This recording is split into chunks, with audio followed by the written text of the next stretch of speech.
আজকে দুপুরবেলা বেরিয়েছিলাম মায়াপুর যাওয়ার উদ্দেশ্যে। আজকে অনেক দিন পর মায়াপুর যাচ্ছি। প্রথমেই যাব মায়াপুরে গিয়ে ভাইরাল মাসির বিরিয়ানির দোকানে। আর এখানে কিন্তু প্রচুর ভিড়ও ছিল। আর যেহেতু দুপুরবেলা তাই এখান থেকে ভেজ বিরিয়ানি নিয়েছিলাম সয়া চাপ আর নিয়েছিলাম ময়দার সবজি, যেটা এখানকার ফেমাস। ময়দার সবজিটা আমি ভিডিওতে একদম নিতে পারিনি খাওয়ার চক্করে পড়ে। আর এরপর গেছিলাম কিন্তু মায়াপুরে। আর মায়াপুরে কিন্তু যত বাড়ি যাই পুরোটাই নতুনের মতোই লাগে, কোনো বাড়ি বোর লাগে না। এখানে যতই যাই ততই কিন্তু মনটা ভালো হয়ে যায়। আর যেহেতু এখানে একটা গীতা মেলা চলছিল, এটা একটু ঘুরে দেখছিলাম। মন্দিরের ভিতরে যেহেতু ফোন নিয়ে যাওয়া নিষেধ আছে, তাই জন্য ভেতরের আর কোনো কিছু তোমাদের সাথে আজকে শেয়ার করতে পারলাম না।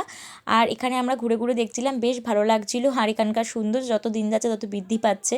আর এই দেখো, এটা আজকে আমার ছিল ফাইনাল লুক। আর এখান থেকে গেছিলাম একটু গোশালাতে কিন্তু প্রচণ্ড ভিড় ছিল, যেহেতু এটা এখন উইন্টার সিজন। এখানে এখন প্রচুর দর্শনার্থী আসছে। যেহেতু এখন অনেক ঠান্ডাতে যাবো না করে গেছিলাম, তাই বিকাল বিকাল করে কিন্তু চলে এসেছিলাম বাড়ি। বেশি কিন্তু সন্ধে করিনি। আজকের মতো ভিডিওটা থাকছে এই অবধি। ভালো লাগলে লাইক কমেন্ট করতে ভুলো না। টাটা।